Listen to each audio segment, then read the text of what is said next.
sang pelangi, sambutlah kami, sang pengubah negeri. Guru bergerak pasti, berbagi dan mengabdi. Rangga, tadi Ibu perhatikan waktu pembelajaran bahasa Inggris, kamu makan ya dalam kelas ya? Iya, Bu. Ya. Kamu tahu nggak itu ada sebuah kesalahan? Iya, Bu. Oke. Nah, Ibu panggil kamu ke sini bukan Ibu mau menyalahkan kamu nak ya. Nah, karena setiap manusia itu pernah punya salah dan Ibu pun pernah melakukan hal demikian. Tapi kamu punya alasan enggak kenapa melakukan itu? Iya, Bu. Saya lapar dan tidak bisa konsentrasi belajar jika saya lapar, Bu. Oh, begitu. Ya, memang tadi Ibu lihat kamu gelisah. Kemudian sembunyi-sembunyi ambil kue dalam laci, bunyi-bunyi plastiknya, ya kan? Ya, Bu. Nah, itu mengganggu temanmu belajar, fokus belajar temanmu itu terganggu kan? Ya, Bu. Iya. Nah, masih ingat nggak tadi waktu kita membahas tentang keyakinan kelas sebelum belajar? Ya. Keyakinan apa yang kamu langgar, nak? Kira-kira keyakinan apa yang belum kamu tunjukkan? Nilai menghargai dan menghormati, Bu, serta bersungguh-sungguh belajar dan Kedisiplinan, ya. Jadi kamu tadi belum menunjukkan nilai keyakinan kelasmu, yaitu menghargai, menghormati, kedisiplinan, ya, dan kesungguhan untuk belajar. Nah, kamu waktu makan tadi menunjukkan tidak itu? Tidak, Bu. Tidak. Tapi kamu merasa kenyang dan senang ya makan? Ya. Bolehlah kita mencari kesenangan dengan cara makan ya. Tetapi kita tidak boleh mengganggu kepentingan orang. Orang mau belajar tapi kita bergerak tidak normal, bunyi-bunyi, itu mengganggu fokus teman-teman kita belajar, nak ya? Iya, oke. Jadi kamu harus perhatikan itu, nak ya. Dan apakah kamu mau memperbaiki hal ini? Ya, bagaimana cara kamu memperbaikinya, nak? Minta maaf kepada Ibu dan belajar menghargai waktu. menghargai waktu. Ya. Kemudian disiplin ya, belajar menghargai waktu. Baiklah. Jadi Ibu maafkan kamu hari ini dan kamu harus berjanji untuk tidak melakukannya lagi ya. Ya, Bu. Ya, oke. Kita salaman dulu sayang ya. Ya, salam dulu, cium ya. Oke, cheers dulu. Oke, kembali ke kelas Muna ya, belajar. Ya, Bu. Oke.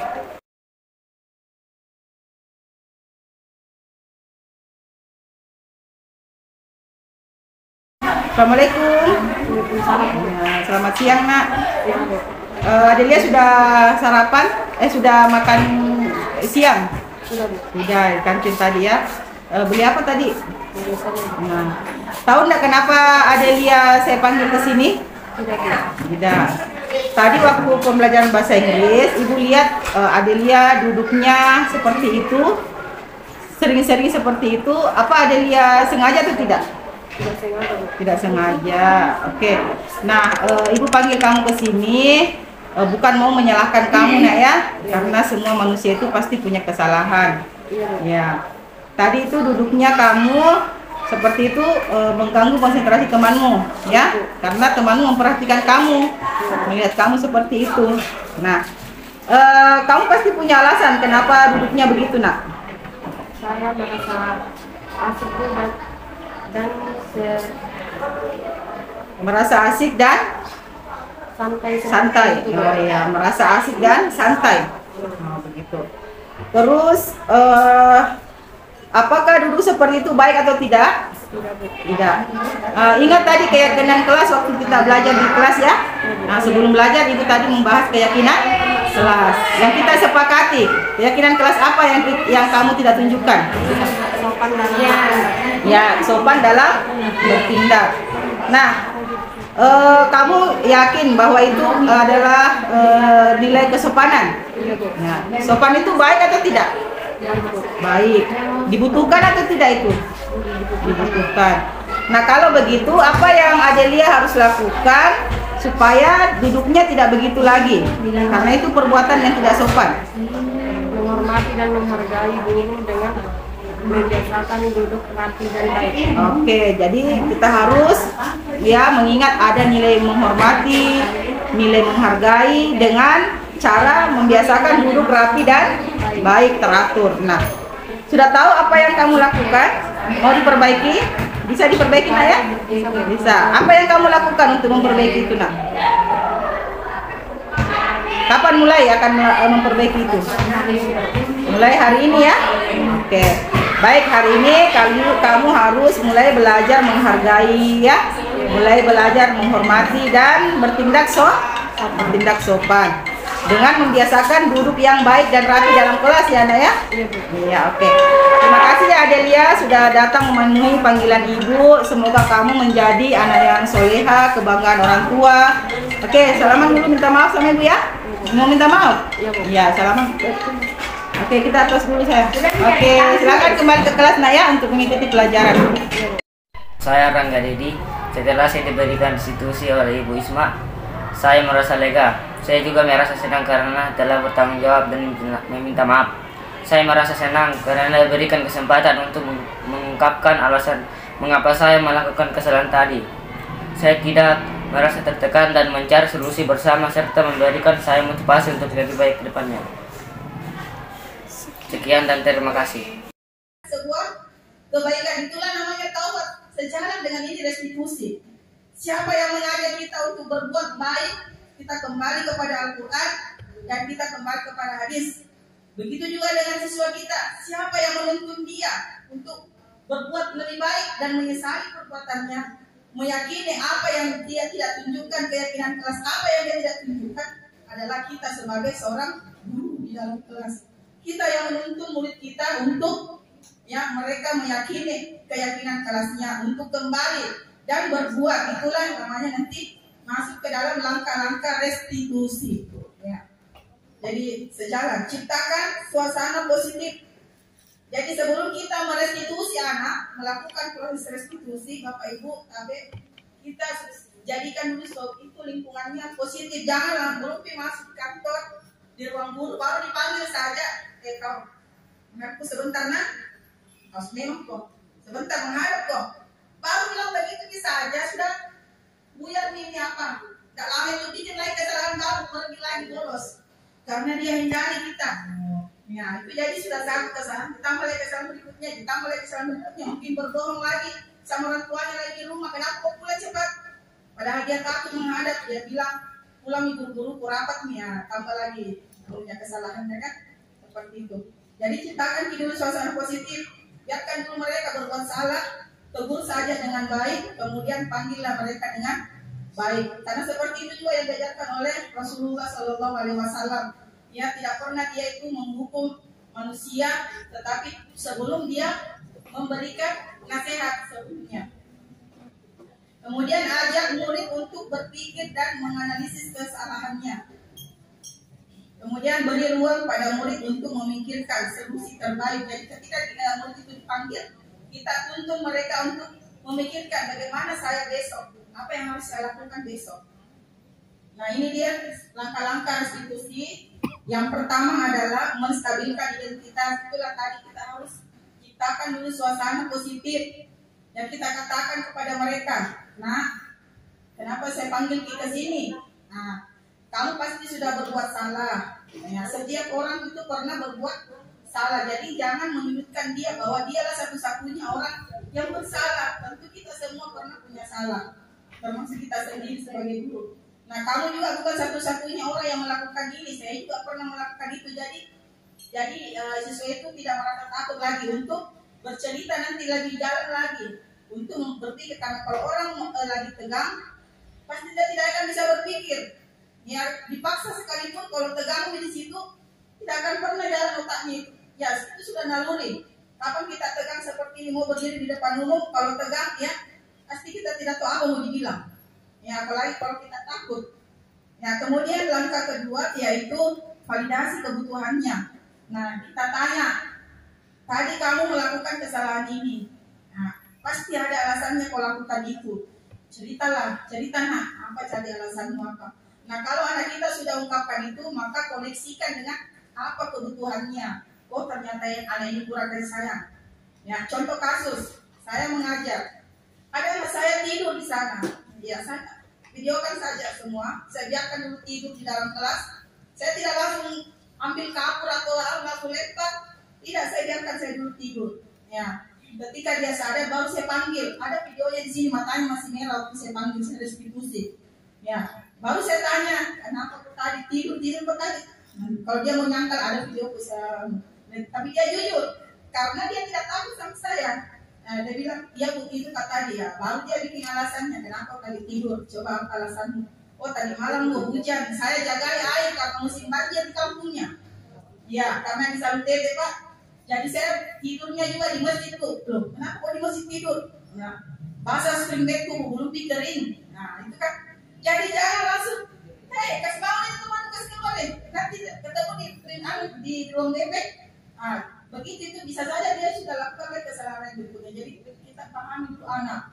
Lalu setelah itu tadi yang diajarkan tadi nilai-nilai kesepakatannya. Jadi setelah mereka belajar nilai kesepakatan, tuntun dia untuk menimbulkan nilai apa yang tadi saya tidak tunjukkan. Nah, dia bisa jawab. Saya tidak menghargai guru. Lalu apa yang akan kamu lakukan? Besok saya akan cepat-cepat sarapan dulu sebelum saya masuk kelas. Jadi dia sudah tahu itu. Tadi kan dia tidak sempat sarapan. Jadi berikutnya seperti itu. Ini agak lama. Lalu setelah itu ya kita setelah dia buat kesepakatan, maka kita masukkan dia kembali ke dalam kelas. Kalau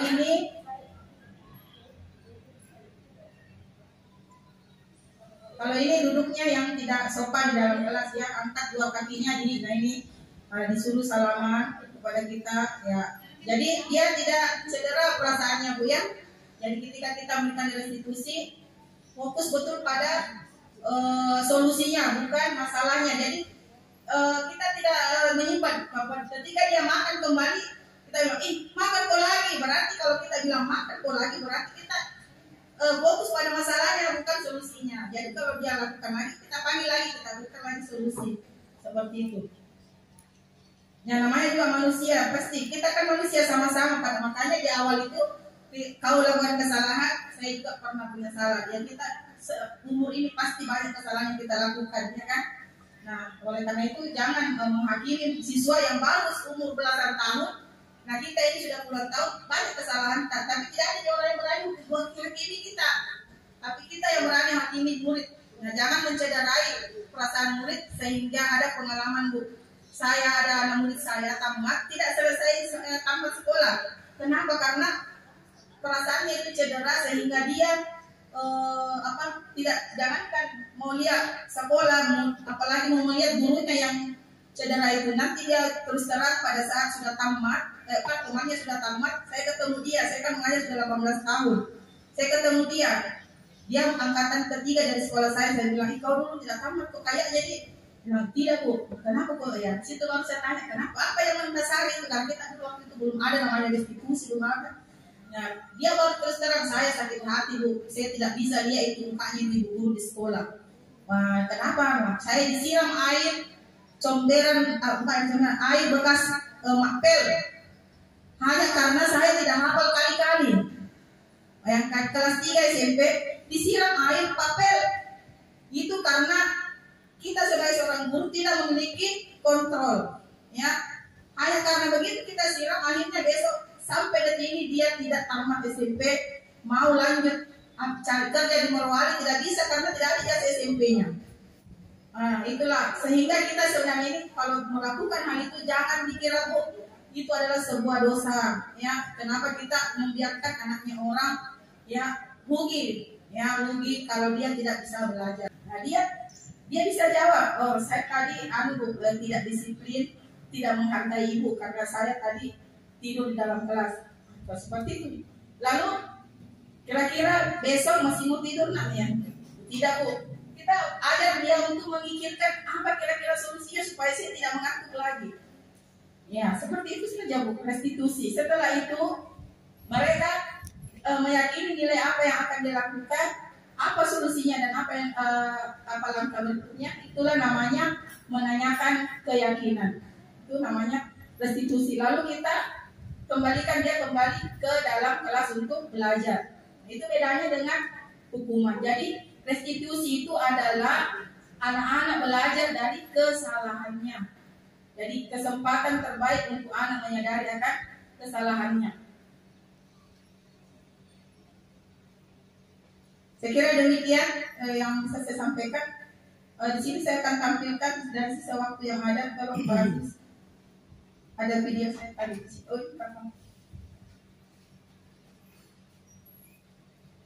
yang ini tadi yang sambil. Saya akan tampilkan contoh restitusi yang saya lakukan. Di situ nih. Ada di YouTube ini.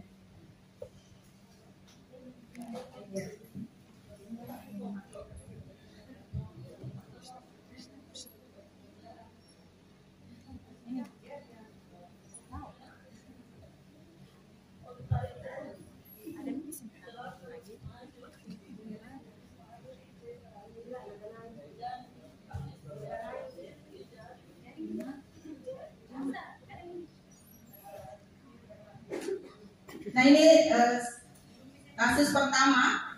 Ini kasus pertama Bu, dilihat anak-anak saya sedang mengajar, ada yang sembunyi makan kue dari dalam laci. Ya, tentu ini pernah kita alami dalam kelas ya, seperti ini. Nah itu, saya cuma saksikan seperti itu, ya, saya potret lalu ini. Nanti setelah dia sadar bahwa saya lihat langsung dia simpan kembali lacinya, lalu saya kasih jempol saja. Ya, saya tidak langsung marah karena kalau kabar kita kesal satu kali pada anak ini, maka rusak semua skenario pembelajaran hari itu yang kita susun baik-baik di rumahnya kan. Habislah sudah yang lain, merugikan yang lain. Ya, atau ya, saya juga tidak kasih keluar, kau keluar dulu makan kasih habis itu tidak. Ya, dia diusahakan saya bagaimana supaya dia pasti dia takut ditahu. Jadi kalau menghadap ke kita, ya kasih arahan itu simpan. Nah ini proses restitusinya. Setelah jam keluar main saya panggil, lalu saya berikan restitusi dengan menggunakan langkah-langkah tadi. Ya nanti diambil apa saja yang ditanyakan. Yang pertama saya tanyakan tadi itu kamu melakukan apa nak? Kesalahan apa yang tadi kita lakukan di dalam? Nah, dia pasti punya langsung bilang, saya makan Bu. Oh makan, iya. Terus dia bilang kenapa? Pasti ada alasannya nak kamu makan. Saya lapar Bu, tidak konsentrasi kalau makan. Tidak konsentrasi kalau belajar kalau saya lapar. Oh iya pantas dia bisa kok tadi kuliah, kok duduk di situ sampai kemarin. Oh bunyi-bunyi di situ. Nah, baru kemudian kita katakan apakah ini sebuah kesalahan? Nah, iya Bu, saya ini kesalahan. Jadi dengan suara datar seperti itu, anak-anak merasa ini saya diinterogasi, tapi bukan dengan cara dihukum. Tentu ini adalah sebuah langkah teacher managerial yang kita berikan kepada murid. Ini langkah-langkahnya.